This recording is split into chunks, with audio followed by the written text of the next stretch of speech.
motivasi untuk senantiasa berusaha membaca Al-Quran.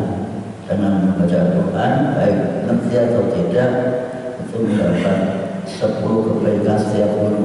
Kalau puasa lain lagi, dilipatkan, bahkan seperti amal infak kita dilipatkan sebagai berapa kali Pak? 700 kali.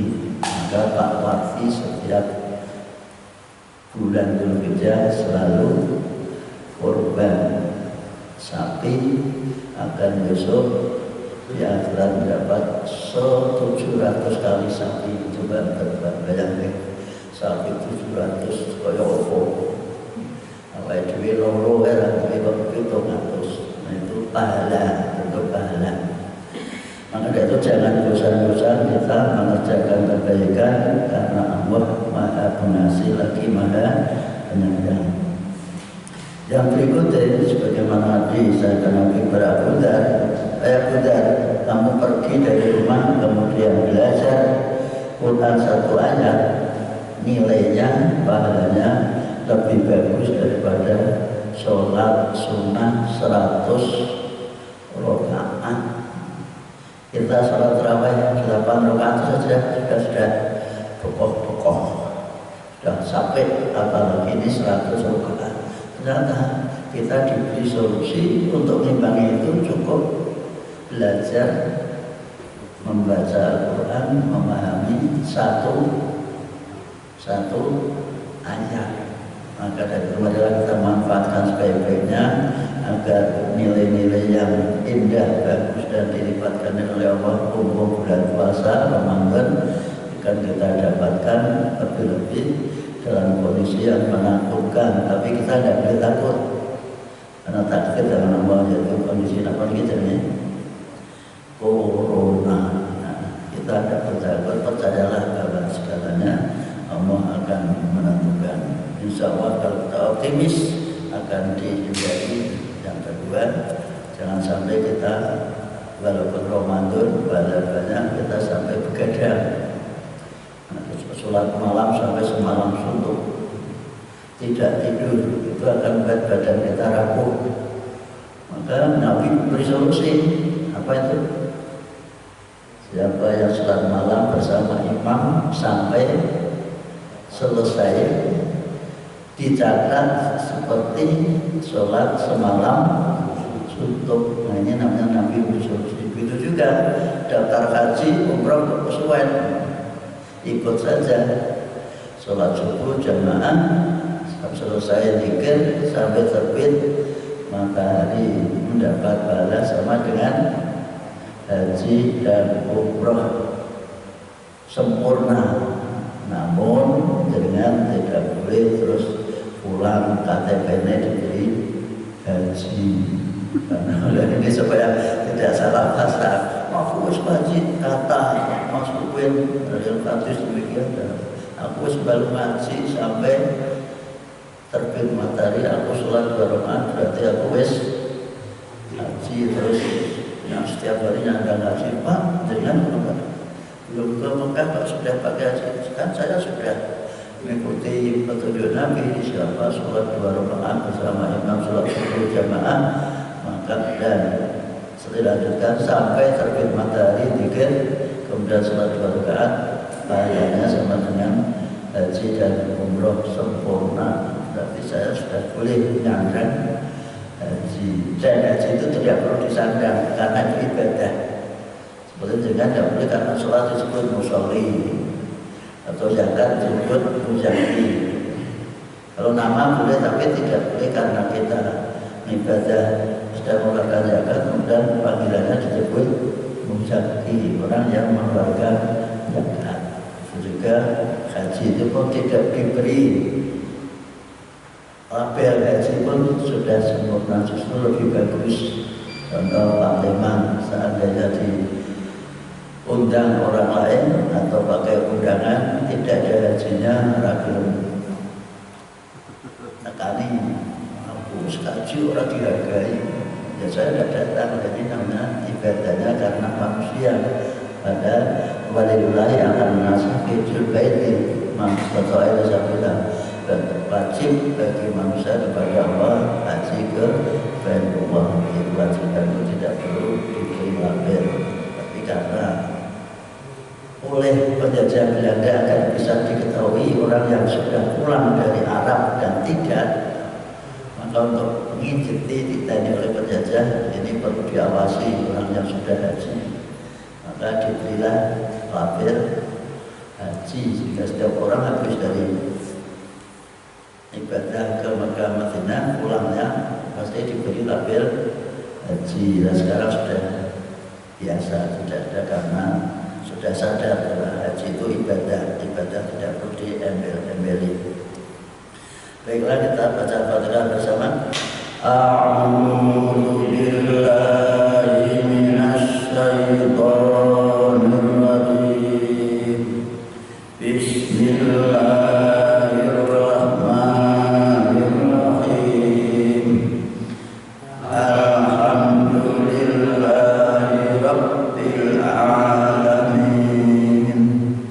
Ar-Rahmanir Rahim. Maliki yaumiddin. Iyyaka na'budu wa iyyaka nasta'in. Ihdinas siratal mustaqim. Siratal ladzina an'amta 'alaihim ghairil maghdubi 'alaihim waladdallin. Amin.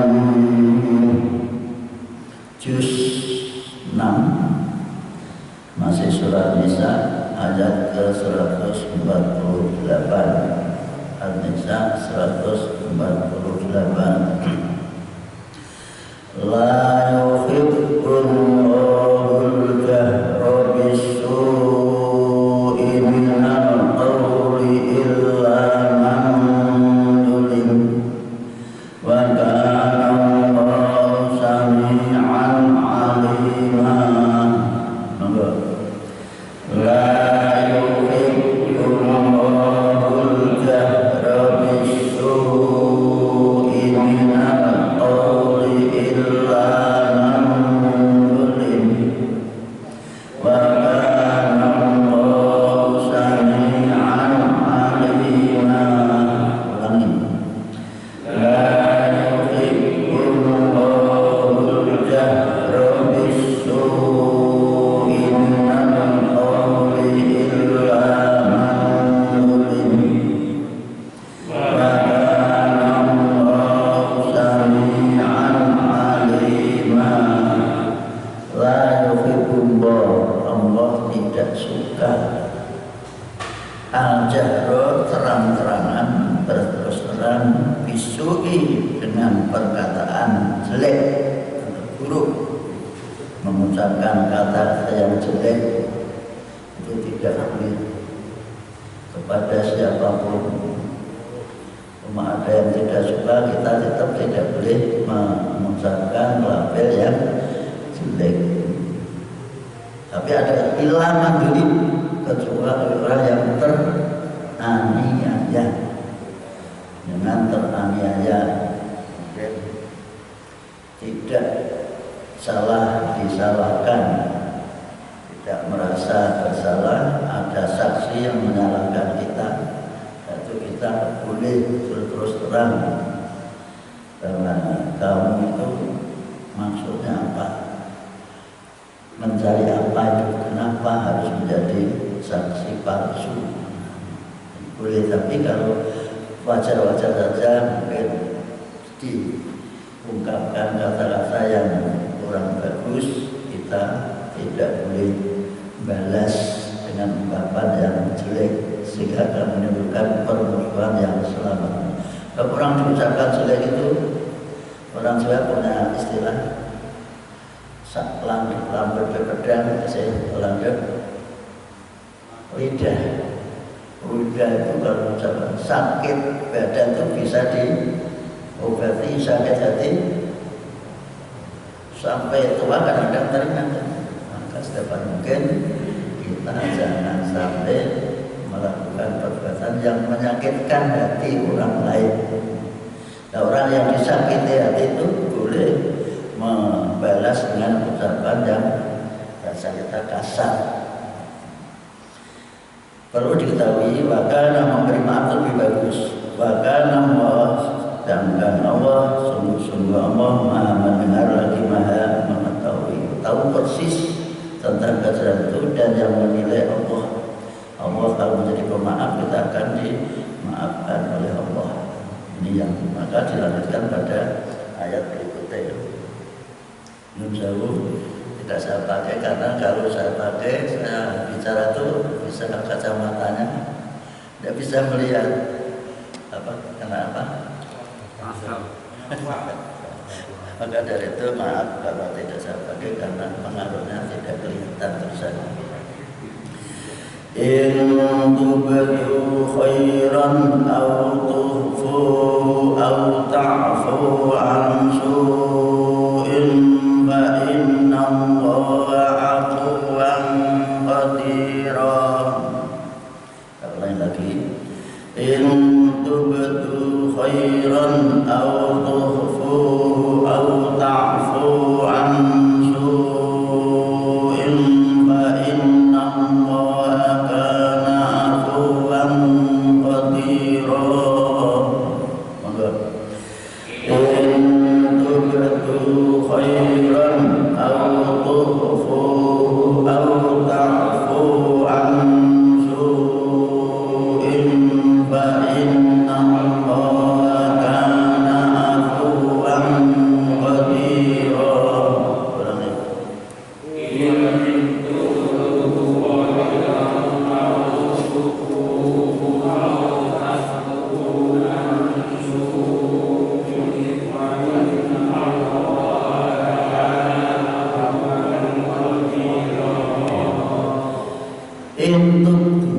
Jika kalian menampakkan, menyatakan khairan kebaikan, kebaikan yang kita kerjakan kita tampakkan.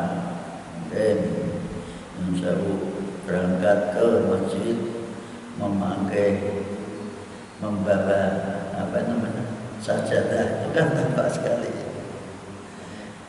Jadi sekali lagi, atau dengan sedekah di hadapan orang banyak, atau sedekah masukkan kotak amal diketahui orang banyak, autofuru atau kau rahasiakan, masukkan kotak tidak ada yang tahu, atau berbuat baik menolong orang yang ditolong tidak tahu, atau kau rahasiakan kebaikan yang kamu lakukan itu. Ta'fu atau kalian memaafkan ansuin dari perbuatan jelek orang lain. Di Islam itu amat sangat pemaaf. Ini 3 alternatif. Monggo kita berusaha untuk beramal baik dengan terang-terangan boleh, untuk mendidik, memberi contoh kepada yang lain.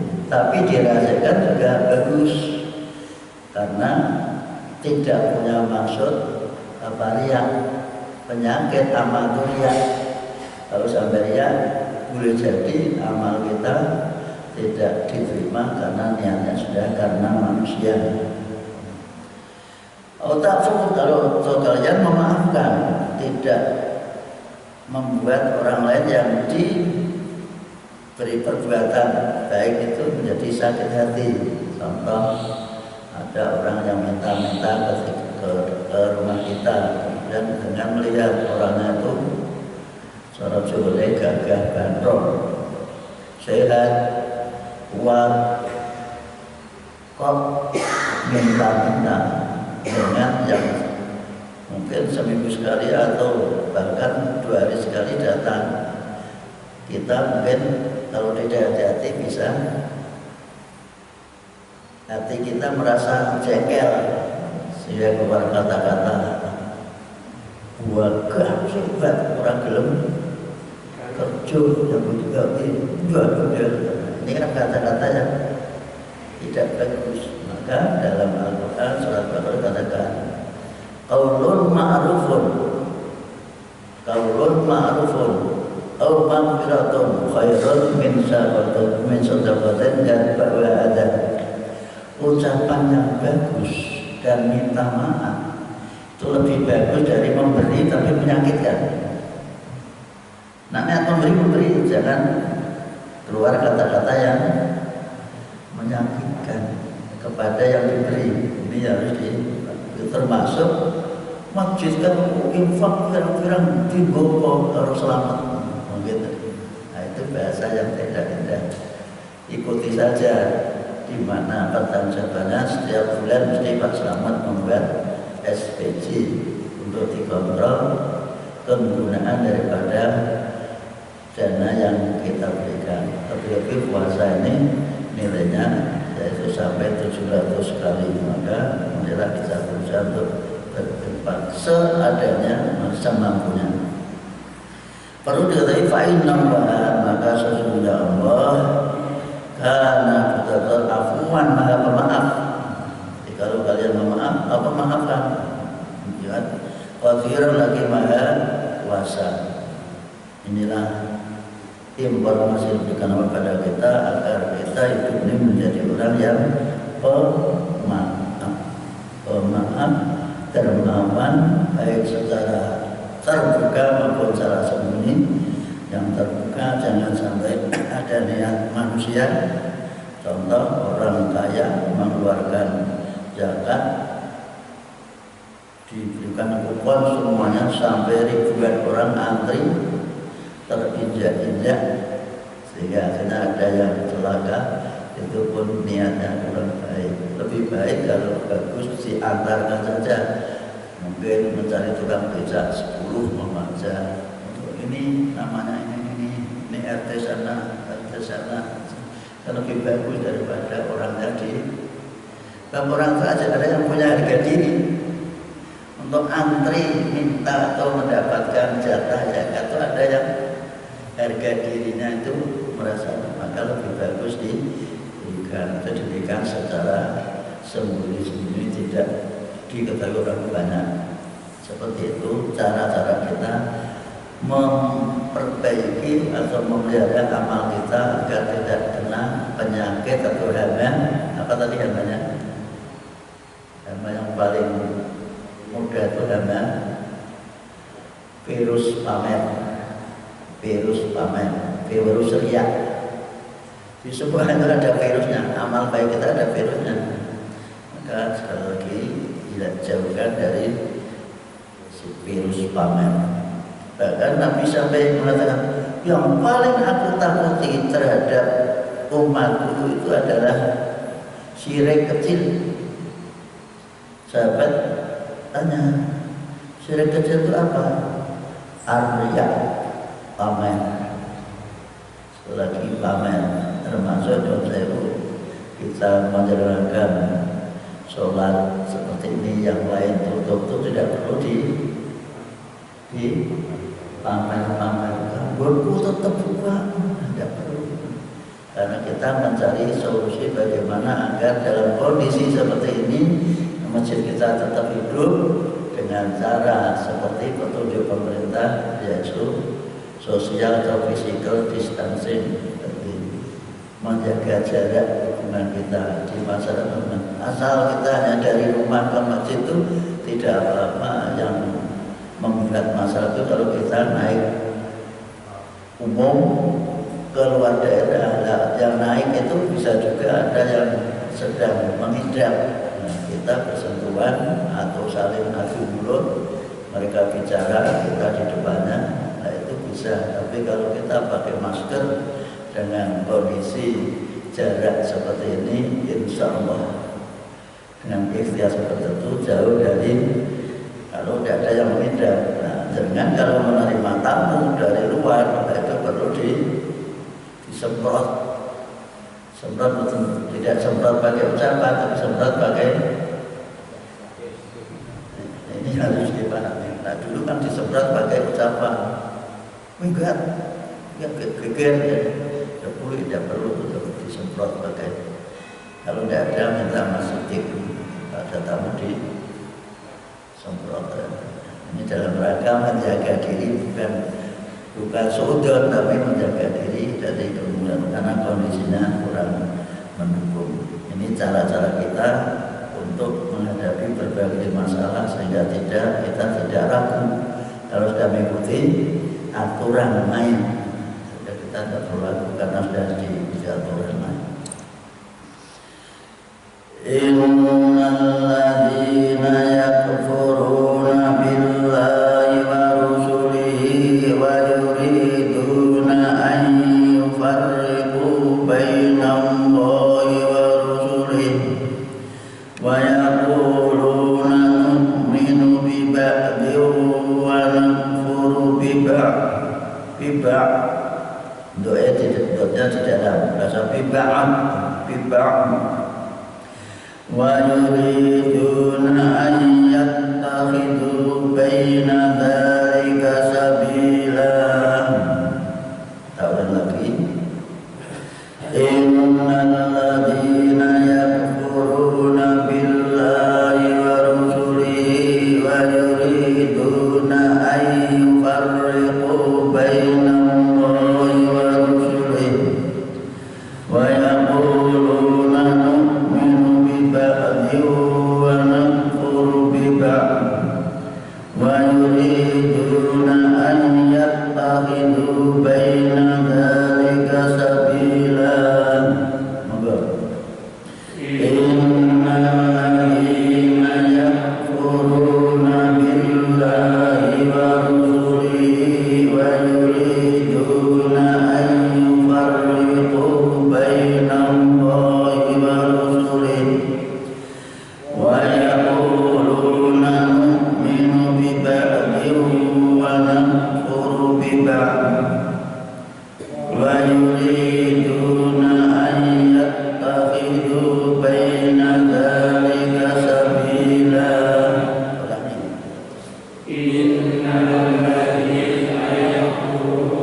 sesungguhnya orang-orang atau mereka yang furuna yang mengingkari billahi kepada Allah, keadaan Allah atau firman Allah Quran wa rasuli dan utusan-utusannya, berita-berita tentang apa yang dibawa oleh para nabi, para utusan Allah, dibeda-bedakan.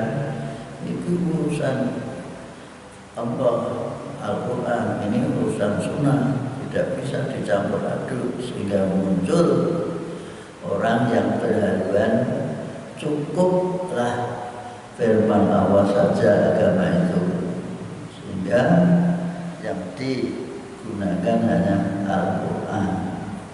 Maka mereka menyatakan diri sebagai kelompok apa? Ingkarus sunnah, namanya menolak tentang sunnah. Alasannya apa? Yang digunakan juga sunnah, karena Aisyah pernah berkata kepada para sahabat bahwa akhlak, sikap, tingkah laku Nabi itu Al-Quran, karena ulul Quran. Kalau akhlak Nabi Quran, ya sudah Quran saja sudah cukup, tidak perlu ada sunnah-sunnah. Padahal Nabi di kesempatan lain bersabda, taraktu fikum amrayni, aku tinggalkan kepada kalian dua perkara, kalian tidak akan tersesat selamanya asal berpegang teguh pada dua perkara itu, yaitu kitab Allah Al-Quran dan sunnahku, sunnah-sunnah Nabi. Kita bisa sholat tarawih 8 rakaat atau 11 rakaat itu karena ada petunjuk sunnah Nabi. Sampai sunnah Nabi Quran tidak perlu sholat tarawih kita. Ini contoh aja. Itu juga puasa dari jam sekian tidak ada petunjuknya diwajibkan atas kalian puasa. Dan terus caranya puasa tidak ada petunjuk dalam Al-Quran. Maka Nabi memberikan praktek bagaimana cara puasa. Itu juga haji pun tidak bisa kita haji menjalankan manasik seperti yang dikatakan. Ada contoh dari Nabi. Allah hanya mewajibkan walillahi ala nasi juga bagi umat manusia wajib haji ke Baitullah bagi yang mampu. Tapi pelaksanaannya bagaimana? Seperti yang kami sebutkan tadi, yang baca dalam surat Al-Baqarah tadi, bahwa haji itu memakai waktu tertentu, haji tertentu. Haji bulan haji itu ada 3 bahkan 4. Dzulqa'dah itu sudah siap, tidak pergi kemana-mana ke haji. Dzulhijjah, kemudian Muharram, itu namanya bulan haji. Tapi di Mekah diperhatikan mulai Syawal hingga Syawal, dengan sudah tidak boleh masuk ke sana atas nama umroh. Lalu sudah bulan persiapan untuk haji. Maka disebut al-hajju asyhurun ma'lumat. Haji itu dalam waktu yang telah ditentukan. Nah, umroh sepanjang tahun. Tapi umroh itu boleh disebut haji, namanya haji kecil.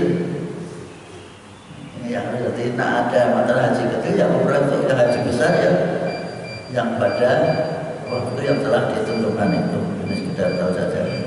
Kita tidak boleh kalau mengaku beriman, tidak boleh memisah-misahkan, membeda-bedakan antara firman Allah dan sunnah Nabi. Karena Allah juga menerangkan dalam surat An-Najm, wa ma yantiqu 'anil hawa in huwa illa wahyu yuha. Muhammad itu tidak pernah ngomong menurut keinginannya.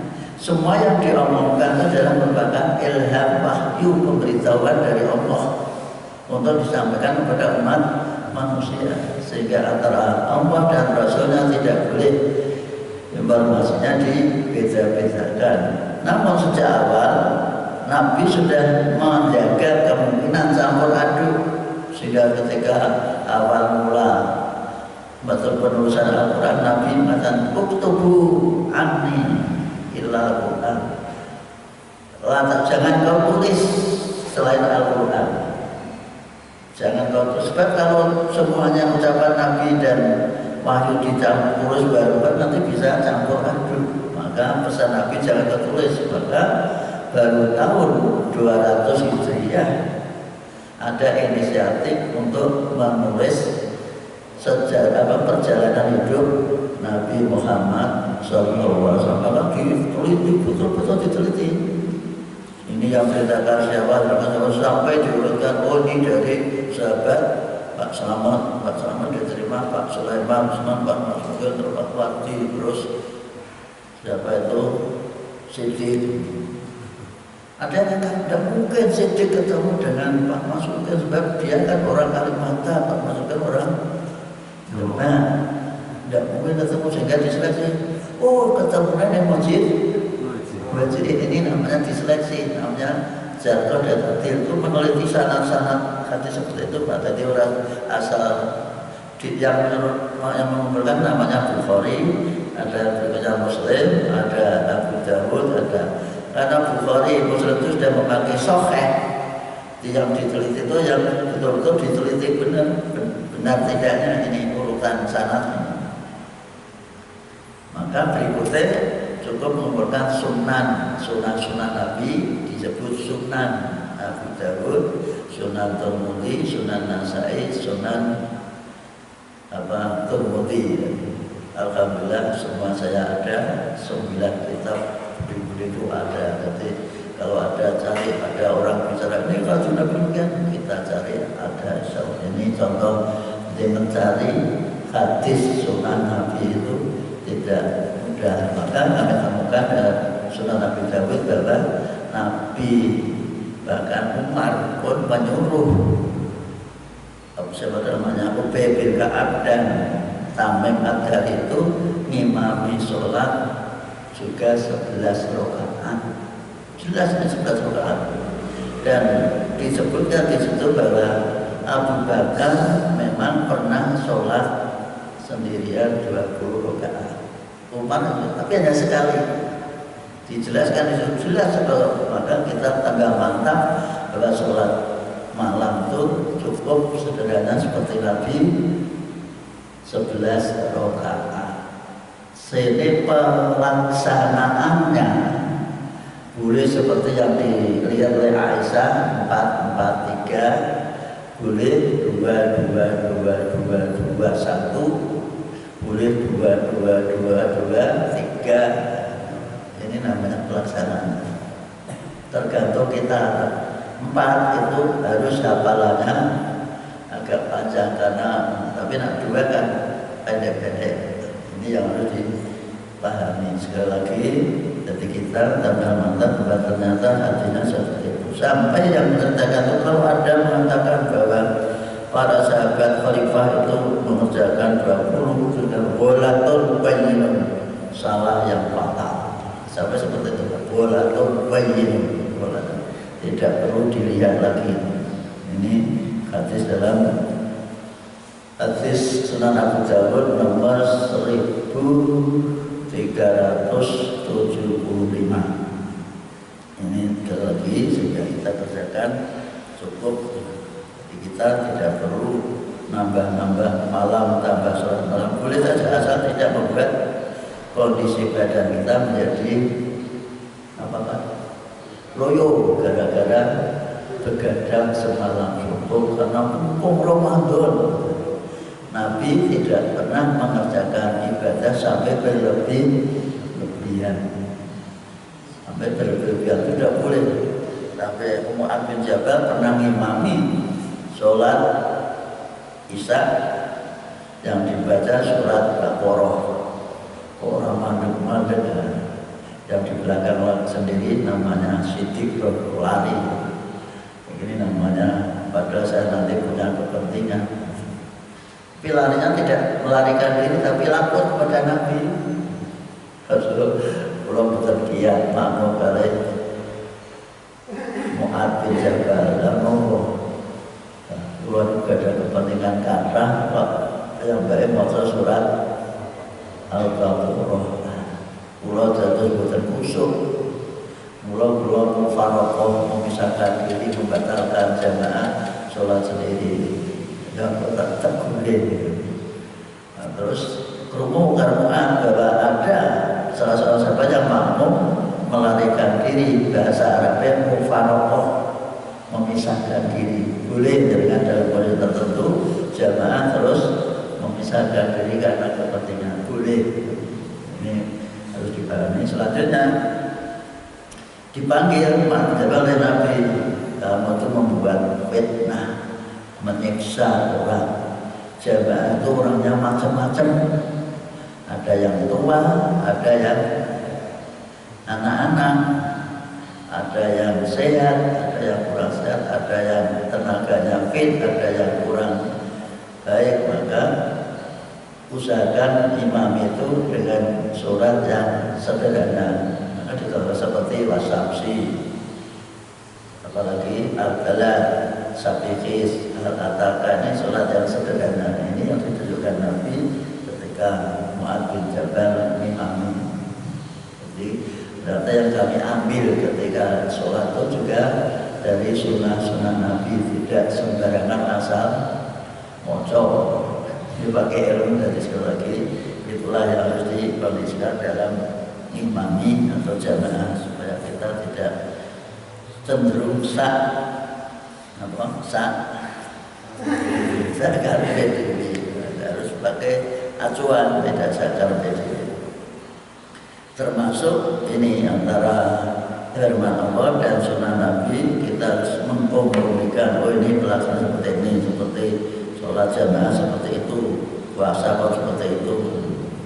Berarti mulai puasa itu dijelaskan sumul liruyati wa afduruyati, puasalah setelah atau melihat bulan dan mukalah berhari raya setelah melihat bulan. Jadi intinya kita harus ru'yah melihat. Nah, ru'yah sekarang dalam perkembangan ilmu pengetahuan ada ru'yah pakai akal, namanya hisab, ada ru'yah dengan mata kepala dengan alat tertentu.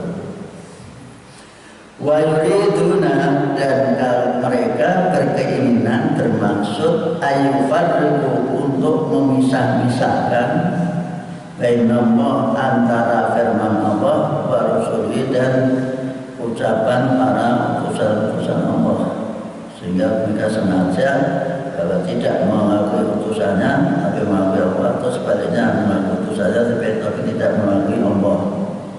Ini pun pelajaran bagi kita, bahwa kita silakan baca surat Al-Baqarah ayat 285. Kita tidak boleh membeda-bedakan antara Nabi satu dengan Nabi yang lain. Maka orang Islam itu paling sesuai dengan petunjuk Allah. Kenapa? Mengakui semua Nabi sampai 25. Sedangkan mereka orang di luar kita tidak mengakui Nabi Muhammad, itu belum diakui sampai sekarang, Pak. Ini yang harus dipahami.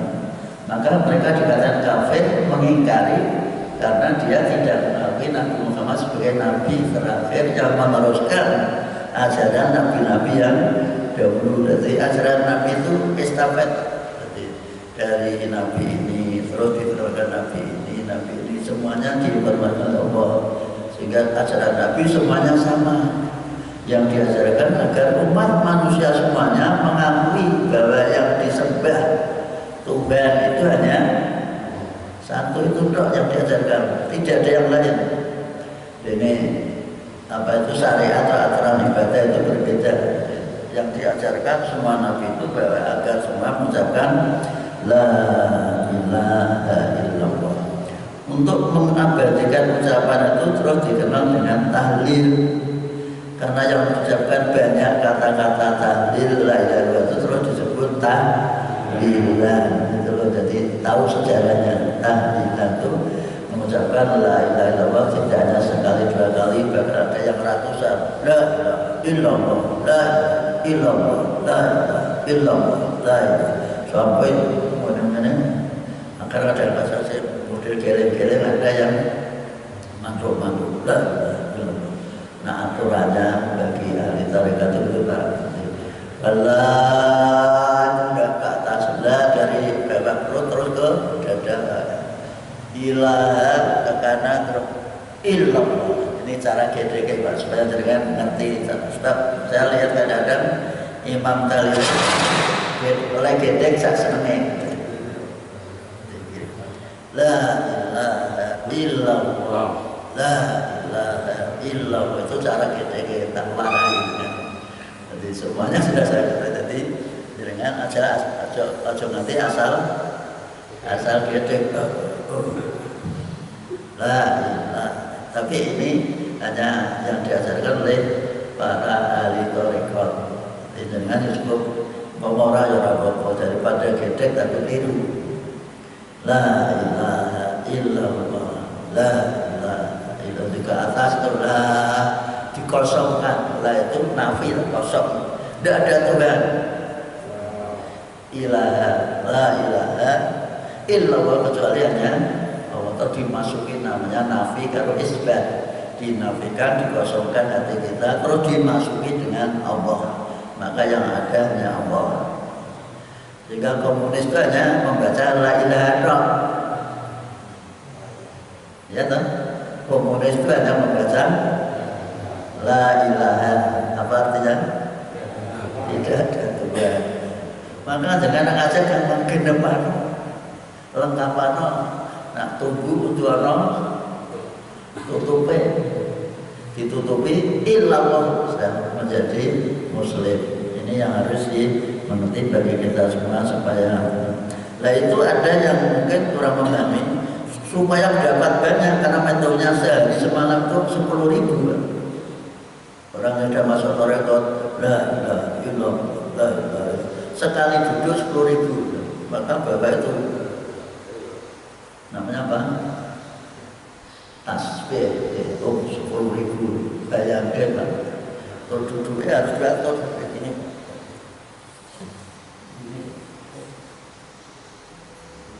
Nak kurang kusuk ditutupi sih Pak, mula pertama apa? Dikudungi sih,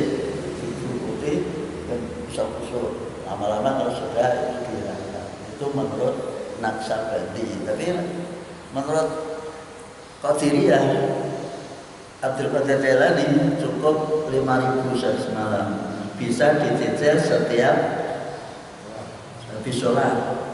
Maka ada yang dikira sampai lama sendiri karena mengikuti ini.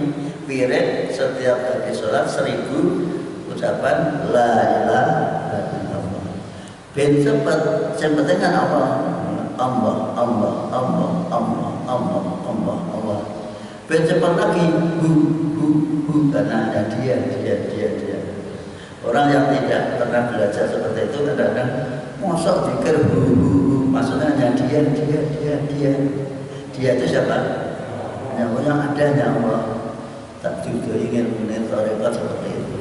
Kalau terkena ada orang pikir maksudnya hanya dia, hanya Allah. Sekedar tahu saja, tapi tidak perlu nyalakan orang lain. Nama itu memang. Nah itu ada yang hanya syariat atau nabi atau mengajarkan seperti itu. Itu harus setiap oleh berarti dia itu maksudnya Allah itu. La ilaha illallah. Tidak ada kecuali dia. Maka gantinya Allah diganti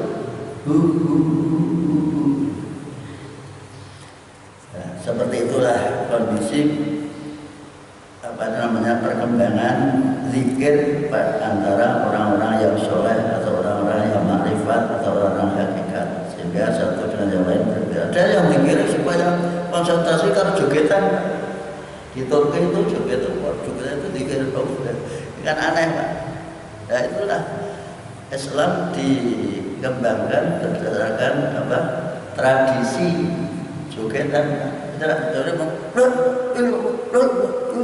Itu bisa sederhana. Di Turki itu ngantik jogetan sambil zikir.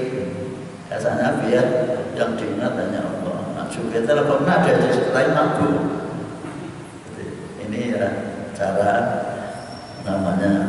Maka ada yang mengatakan ini namanya bid'ah karena tidak ada contoh dari Nabi. Nah, kita cukup sederhana zikir setiap habis sholat baca istighfar 3 kali, Allahumma salam, terus Rasulullah namanya tahlil 10 kali dari subuh dengan maghrib, terus lainnya 3 kali, terus Allahumma itu sudah kami sampaikan kepada Bapak semua dalam bentuk lembaran agar kita jadikan zikir seperti zikir Nabi Muhammad SAW. Namun dalam kondisi tertentu dengan seperti saat ini, karena habis sholat harus segera pergi, boleh sambil jalan. Subhanallah. Sampai rumah sudah selesai, yang jalan kaki dan pakai motor ya boleh saja dengan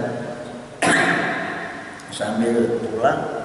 Dikir seperti yang dicontohkan Nabi, sambil berdiri, sambil jalan, sambil duduk, sampai rumah belum selesai, serta arti tiduran kalau boleh itu Pak, dirampungkan dikir sambil tiduran, tidak menghalangi situasi itu membuat kita tidak dikir ingat kepada Allah Subhanahu wa Ta'ala. Wa yuriduna, dan mereka bermaksud punya tujuan. Itu menjadi menurut saya bahasa kita menjadi murid itu orang yang karena yang punya tujuannya apa? Untuk belajar. Murid itu bahasa Arab. Ayufan itu untuk memisah-misahkan misalkan antara Allah dan Rasulnya. Wa yaquluna, bahkan menyatakan juga nu'minu bi ba'din, kami percaya kepada sebagian, wa nakfuru bi ba'd, dan kami mengingkari pada sebagian yang lain. Juga boleh ada orang yang membaca Quran itu sebagian dia percaya, sebagian tidak percaya. Ini pengamatan kepada kita. Maka diingatkan, wa yuriduna, dan mereka bermaksud ayat tahidu, agar menjadikan antara Allah dan Rasulnya sabilan, jalan. Ya, mereka sengaja untuk memisahkan antara Allah dan Rasulnya, ajaran Allah dan ajaran Rasul. Kalau seperti itu, maka dilanjutkan pada ulaika. Oh, itulah kafir yang sejati. Orang yang misalkan ajaran Allah dan Rasul itu kafirnya sudah menjadi kafir yang sebenarnya. Ulaika hum kafiruna haqqan wa a'tadna lil kafirina adzaban muhina. Contoh, ajaran Islam di tanah kita itu berbeda dengan ajaran Islam yang diajarkan oleh Nabi Muhammad di Arab. Nah, ini juga termasuk, hati-hati. Jadi ajaran Islam itu seluruhnya harus sama, baik itu di Arab, di Eropa, di Amerika, di Indonesia, semuanya ajaran Islam itu sumbernya dari Nabi Muhammad SAW. Tidak boleh mengklaim bahwa Islam yang asli itu di Arab, di luar Arab itu tidak asli, atau sebaliknya Islam yang asli di Indonesia disebut Islam Nusantara, Islam yang di luar Indonesia dianggap tidak asli. Itu termasuk membeda-bedakan tadi. Maaf ini supaya kita tidak galau melihat itu. Ternyata sudah diinformasikan oleh Allah, ada orang yang model seperti itu. Hati-hati Pak. Dan agama yang kita terus agama yang dibawa oleh Nabi Muhammad Sallallahu Alaihi Wasallam, disebarkan oleh sahabat, diteruskan sampai menyebar sampai di Indonesia. Jadi di Indonesia terpengaruh budaya itu bisa dipisahkan. Oh, ini budaya, ini yang asli. Contoh, yang asli orang mati itu cukup disolati. Jadi kita Indonesia, Jawa sebenarnya punya budaya. Dulu sebelum Islam datang itu nak nolong mati, orang udah datang jago ngancani meleng, katanya dianggap nanti ada yang setan yang datang mempengaruhi, membuat nakut-nakuti orang yang tinggal mati. Bahkan ada keyakinan ketika baru 3 hari itu masih mengitari rumah. Itu tradisi Jawa Pak, sekedar tahu saja. Setelah seminggu mau cari pekarangan, tidak omah perunas tidak ada pekarangannya. Kalau ngitari nanti, ini kan terbatas. Karena itu keyakinan yang ditanamkan oleh dulu rumahnya memang kanan kirinya tanah, ada kebunnya. Itu Pak Bante sudah tahu saja bahwa kalau sekarang ada keyakinan 7 hari di sekitar rumah, kalau sudah 40 hari sudah jalan-jalan di kampung, habis nyatus sudah pindah rumah, sudah di kuburan sana.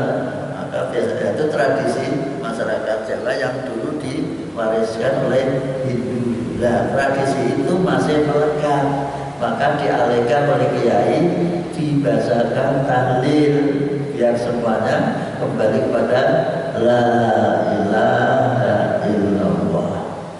Karena tahlil dengan 3 hari, 7 hari, 40 hari, 30 hari tidak ada contoh dari Nabi, sehingga timbullah perbedaan pendapat. Maka dengan anak mimpin harus dijelaskan asal seperti ini. Alhamdulillah kami terbantu, setiap diundang saya jelaskan, sehingga tidak pakai khilafah rutin. Ya dibaca saja Fatihah, Qul Falaq, Nas, dan Kursi. Tapi dijelaskan dulu bahwa ini adalah bacaan-bacaan yang menjadikan kita dicintai oleh Allah Subhanahu wa Ta'ala. Tidak dikirimkan. Untuk memantapkan masyarakat itu dikirimi. Ngobrol istilah kirim dulu. Ya kan? Di masyarakat kita kan kirim dulu datang keluarga. Ya Pak ya.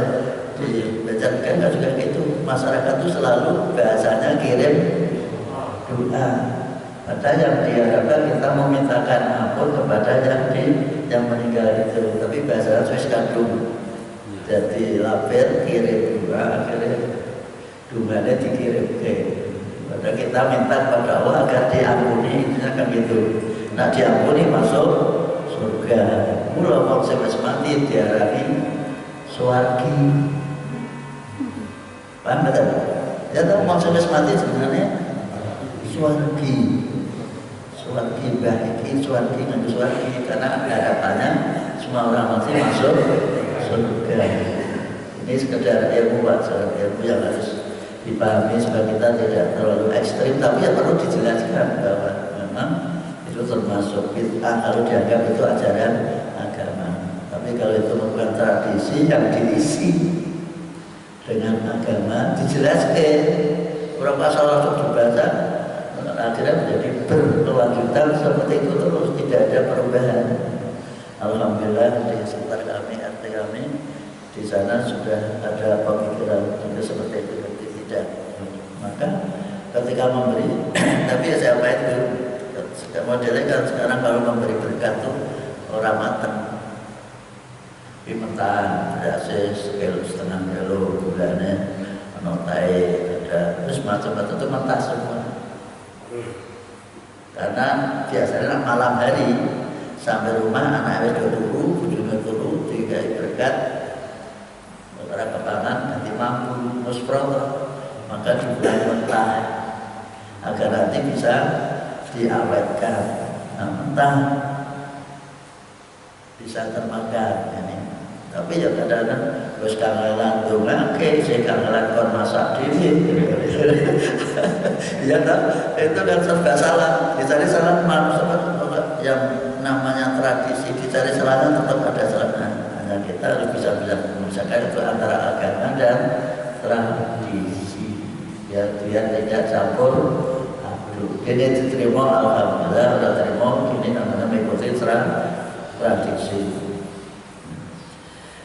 Ulaika humul kafiruna haqqan wa a'tadna lil kafirina adzaban muhina. Ulaika humul kafiruna haqqan wa a'tadna lil kafirina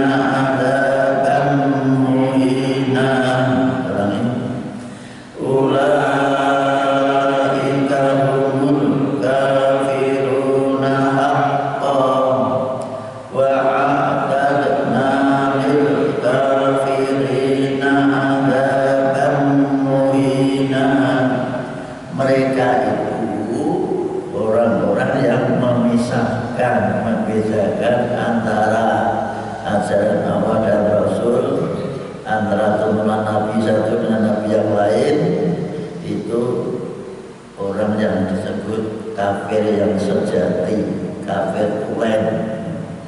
Ini hati-hati, pokoknya kelihatannya pinter ngaji, ternyata sengaja untuk memisahkan antara ajaran Nabi dan ajaran.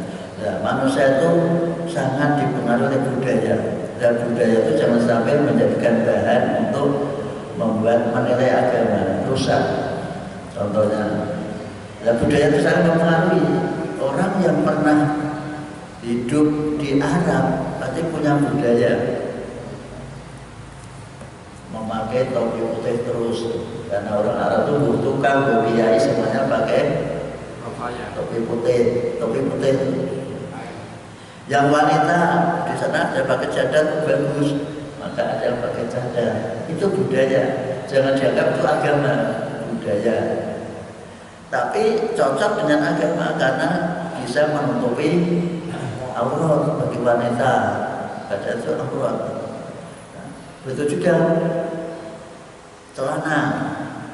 Kenapa pakai celana cingkrang? Karena kalau ada, ini harus Nabi pernah mengingatkan bahwa kain yang sampai kita pakai sampai di bawah kolong itu ada unsur sombong. Nah, sejarahnya raja-raja dulu kan mau pakai pakaian lem sampai ke tanah sebagai pakaian bangsawan.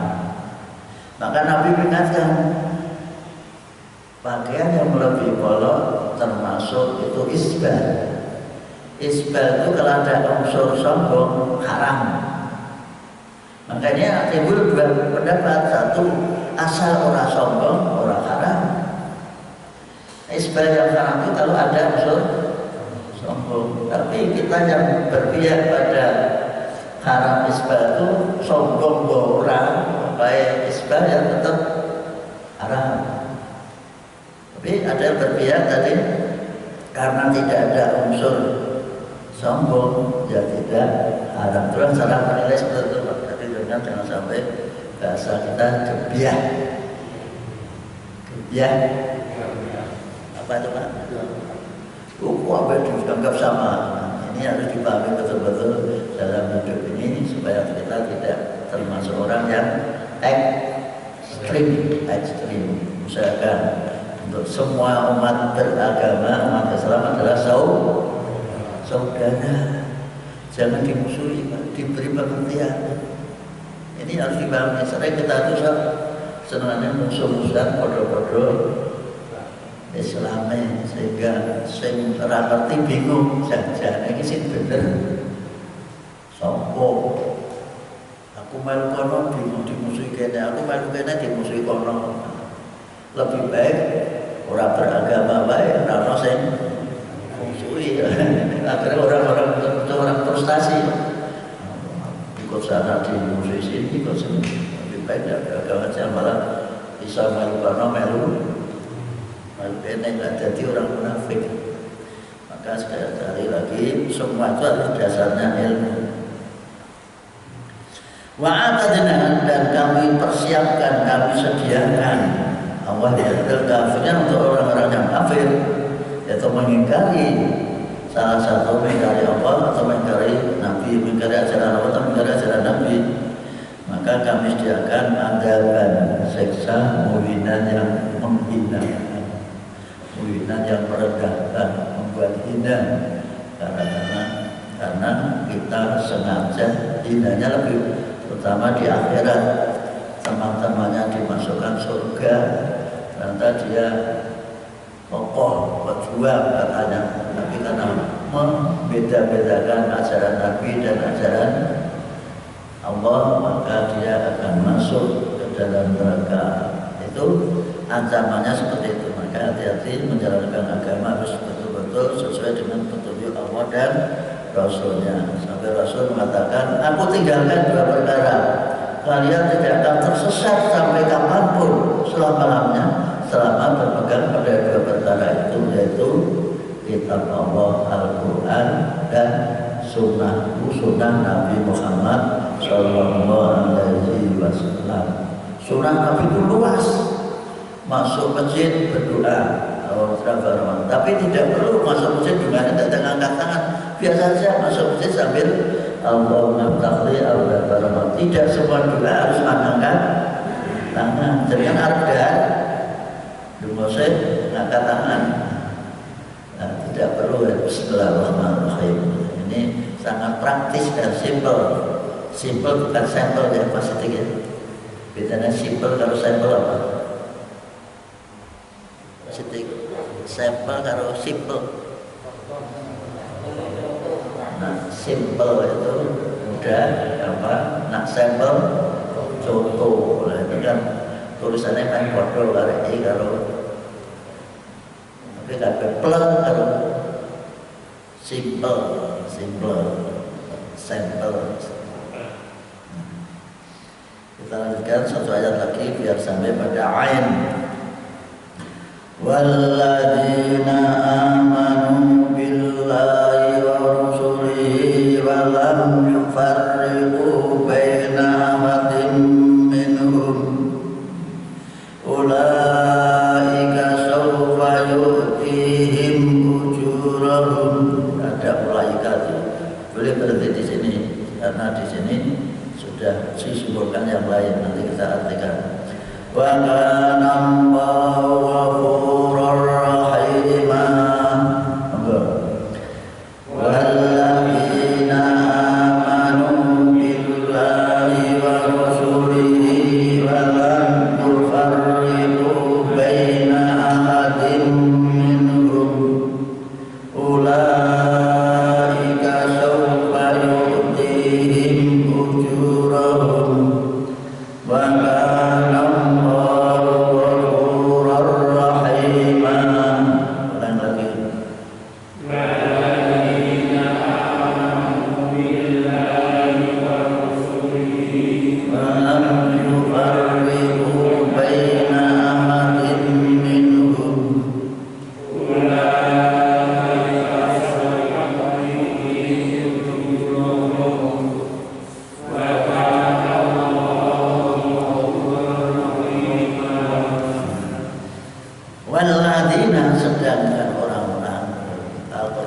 tenannya gampang. Kalau habis menerangkan tentang orang-orang kafir dan ancamannya, sanksinya, dan akibatnya, dijelaskan tentang orang-orang yang beriman. Menjelaskan tentang orang yang beriman beramal soleh masuk surga, terus dijelaskan orang yang kafir. Ini kita ini yang orang seperti ini. Maka Ustaz sangat-sangat demokratis. Silahkan milih jalan menuju ke surga atau milih jalan menuju ke neraka. Kita dipersilakan. Karena apa, Pak? Kalau kita dipersilakan milih, karena apa? Coba kalau masih kenapa Allah memberikan kesempatan untuk memilih antara jalan menuju ke surga dan neraka? Karena apa? Karena manusia diberi akal. Dengan akalnya itu manusia dipersilakan, dibebaskan memilih sekarang jalan ke kiri atau ke kanan, silakan. Tapi nanti semua risiko akibat dari pilihan. Maka Al-Quran pasti itu kita ini dengan setiap membaca Quran setelah menjelaskan masalah orang-orang kafir yang masuk neraka, harus dijelaskan kalau orang beriman seperti ini. Pasti perbedaannya bertolak apa cermin? Bertolak belakang. Jadi kalau ngomong atau Pak, kalau pancing kesannya dengan nyambung tak rati pancing mesti sare.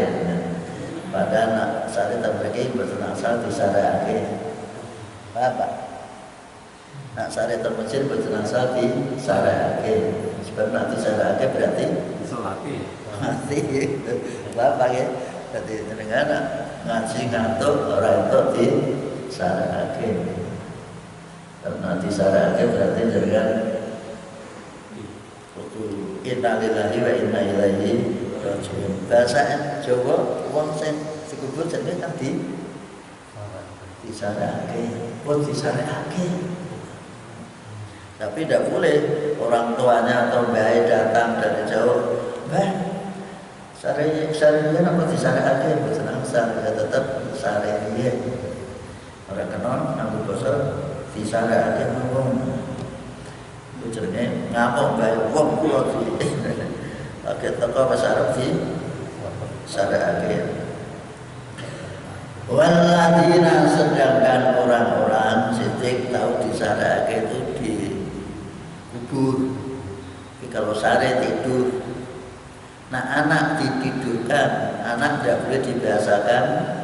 Bu anaknya di syara'ake itu tidak boleh, anak itu tetap ditidurkan. Ini bahasa Jawa anak-anak.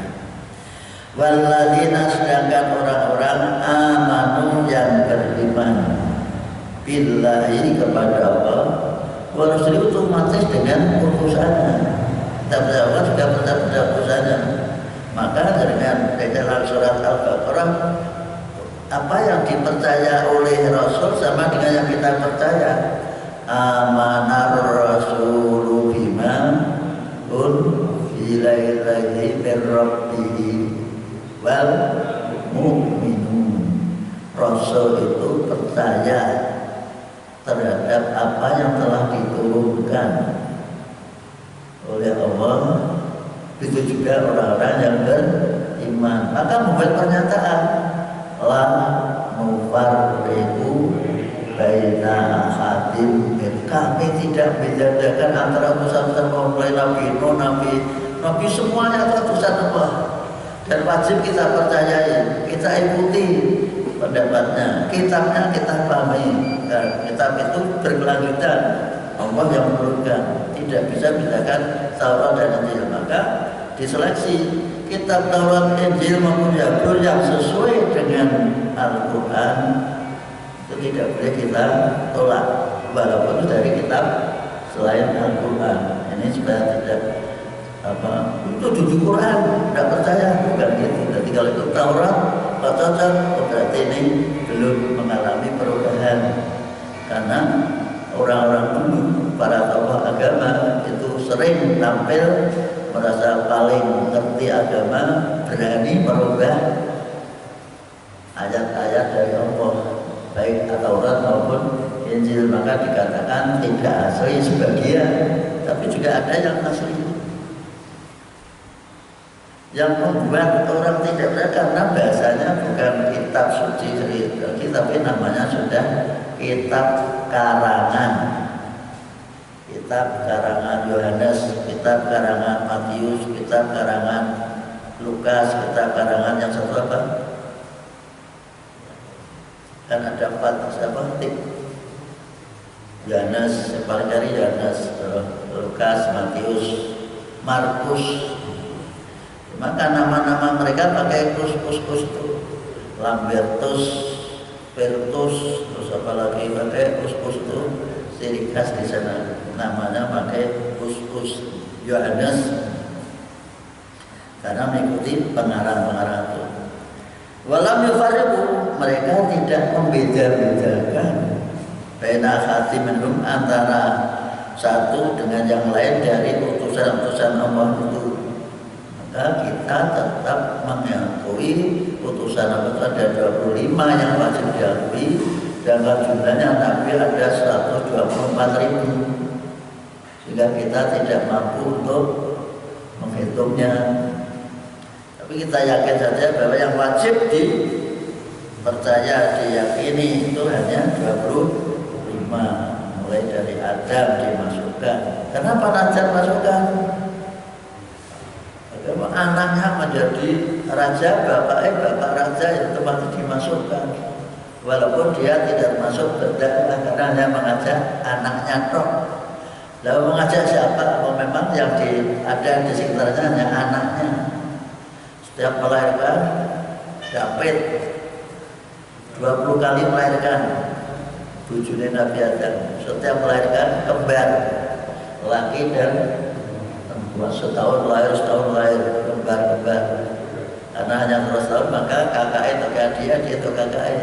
Karena David tidak boleh mengawini sesama lahirnya yang bersamaan, maka dibuat silang. Yang lahirnya tahun 20 dijodohkan dengan yang lahirnya 20 tahun 19 atau 21. Sehingga terjadilah karena wajahnya jelek yang namanya Habil, dientuk kembarannya Qabil yang cantik, sedangkan kembarannya Habil kurang menarik. Maka Qabil protes, kenapa saya dijodohkan dengan, sedangkan kembaran saya cantik. Maka protes, karena protes Nabi Adam mengatasi anak itu paling sulit. Sampai sekarang pun mengatasi protesnya anak itu paling sulit, ya Pak ya. Kalau diprotes anak itu paling sulit, maka berbahagialah yang punya anak tidak pernah protes. Kalau sudah anak itu salah persepsi terhadap orang tuanya, protesnya luar biasa. Sampai wani malah orang tuanya perlu dipateni biar cepat mendapat warisan. Padahal akibat membunuh itu menjadi terhalang, tidak mendapat warisan. Ini hukum agama seperti itu. Akhirnya Qabil membunuh Habil karena gara-gara apa? Wanita. Maka sampai sekarang wanita itu membuat masalah bagi laki-laki yang masih muda atau sudah muda tapi puber kedua aja masih masalahkan wanita. Maka laki-laki diberi kesempatan, karena wanita banyak diberi kesempatan untuk poligami, tapi harus memandang dirinya mampu atau tidak. Jadi harus dibangun. Dan wanita juga sadar bahwa jumlah yang lebih banyak, bahasa kita secara logika saja. Dengan wanita-wanita itu membayangkan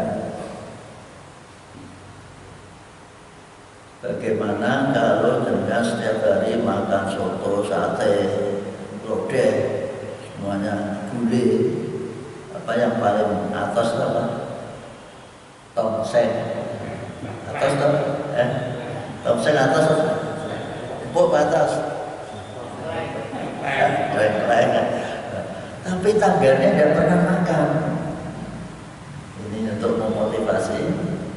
Orang tua kan tidak pikir, ini sekedar tahu saja. Bagaimana tetangga tidak pernah makan? Apakah tega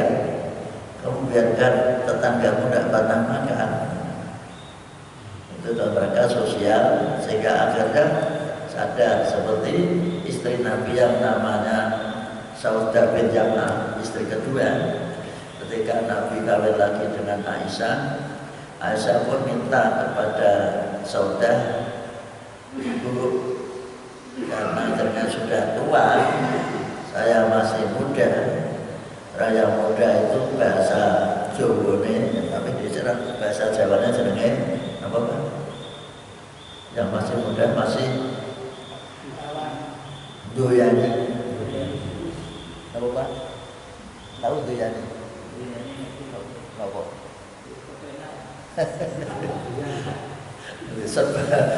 Nagei ya.